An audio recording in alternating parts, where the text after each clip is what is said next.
colonización. La época del proceso de colonización de América fue un proceso muy importante para la historia del país de México y de todo el continente americano. Gracias a este proceso se dieron los cambios políticos, sociales y culturales que dirigieron a la Nueva España, y todos estos cambios afectaron a los indígenas y las civilizaciones que habitaban en México, ya que la corona española comenzaría a cambiar las costumbres y religiones de estos, tachándolas de ridículas, salvajes, bárbaras y siendo vistas como aberraciones. También cambiaron el orden social, renegando a los indígenas en el último puesto del orden social, siendo clasificados como vasallos de la corona española. Como puedes ver, todos estos cambios no fueron nada favorables para los indígenas, al tratarlos y someterlos de una manera inhumana. Sin embargo, el fraile Bartolomé de las Casas, que no estaba de acuerdo con el trato que estos recibían, dividió a la sociedad en dos partes: los que consideraban a los indígenas como inferiores y quienes proponían la igualdad entre ambas clases.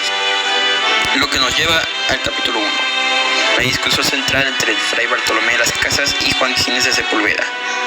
El fray Bartolomé de las Casas fue un defensor de los derechos de los indígenas, alegando que las tierras del Nuevo Mundo les pertenecían a ellos y no a España. También desaprobaba el maltrato que se les daba, argumentando que su deber en el Nuevo Mundo era cumplir con el mandamiento de Cristo y de predicar el Evangelio a todas las gentes, y la predicción no con armas, sino con la paz y mediante la persuasión, y el no conquistar. Mientras que Juan Gines de Sepúlveda creía en la inferioridad de los indios y la conveniencia de su sometimiento a sus conquistadores. Sepúlveda consideraba que la guerra era válida y justa y conveniente.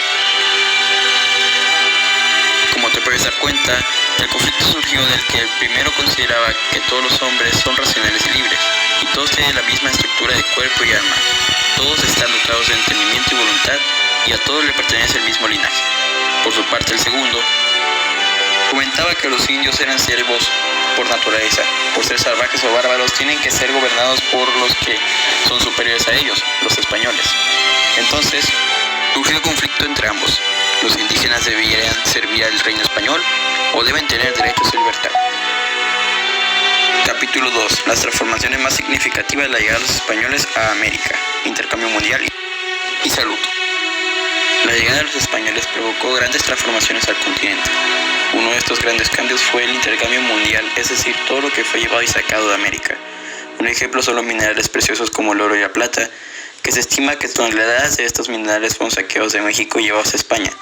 También España llevó nuevas especies de plantas y animales a México, como los burros, vacas, gallinas, toros y caballos. También con la llegada de los españoles trajo consigo enfermedades desconocidas por los indígenas que resultaron mortales, como la viruela, que redujo considerablemente la población de indígenas del país, y también fueron llevadas enfermedades de América a Europa, como la sífilis, lo cual trajo consigo las transformaciones de la salud. Capítulo 3. Los cambios en la evangelización, catolicismo y estructura social. Uno de los grandes cambios de la Nueva España fue la religión, los cambios en la evangelización y el catolicismo. La intensa religiosidad indígena facilitó su conversión al cristianismo. Ahora los templos están cerrados, pero en ellos realizaban rituales semejantes a los prehispánicos, cantos, rezos y sobre todo el sacrificio de Cristo, de un hombre de Dios, aunque la ingesta de su cuerpo fue simbolizada en forma de hostia y su sangre en forma de vino. El culto a Cristo y a la Virgen María se completó con el culto de los santos patrones. En parte estos sustituyeron a los dioses menores de las religiones mesoamericanas y permitieron tener un puente entre el politeísmo y el monoteísmo cristiano. La devocación a estos santos se canalizó a través de las cofradías. Con el catolicismo, toda la población unificó sus valores y creencias y costumbres. Se estableció el matrimonio monogámico, así como lo prohibido y lo permitido en las relaciones sexuales.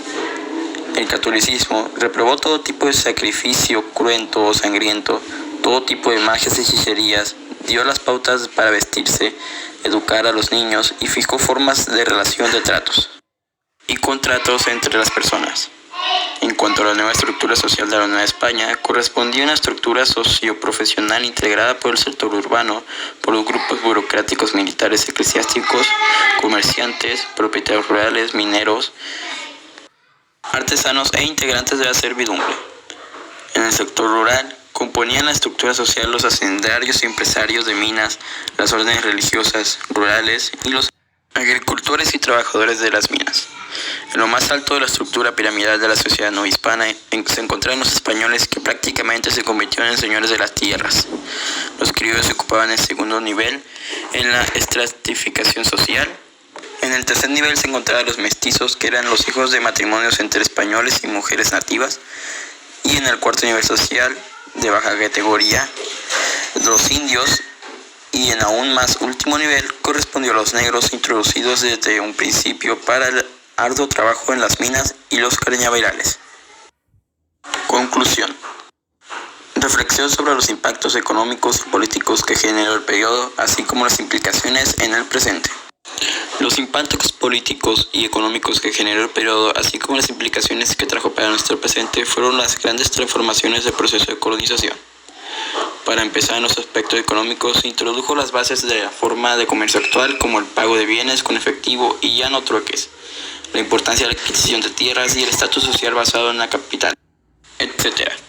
Mientras que en la política cambió solo un poco, ya que aún quedaron cosas como los pueblos regidos por alcaldes o la política actual. Un cambio grande es que ya no es regida por un virrey, sino que ahora por una democracia. Como se pueden ver, los tiempos de antes eran muy distintos a lo de ahora, y una de las mejores cosas que pudieron cambiar fue la economía y la política, ya que ahora tenemos el derecho a votar por nuestros gobernantes y no tenemos que trabajar largas horas de trabajos para poder sobrevivir, y no debemos servir como esclavos de nadie. Ahora podemos tener el trabajo que queramos sin sufrir de abusos, aunque es verdad que por culpa de algunas cosas como la corrupción no todo es perfecto ahora, pero al menos no tenemos que sufrir todas las cosas que sufrían antes por trabajo, y tampoco somos esclavos, y tampoco somos regidos por órdenes sociales basados en las razas, sino por la capital, es decir, el dinero. Muchas gracias a todos por escuchar. Créditos al participante Jesús Pavel Resarcido.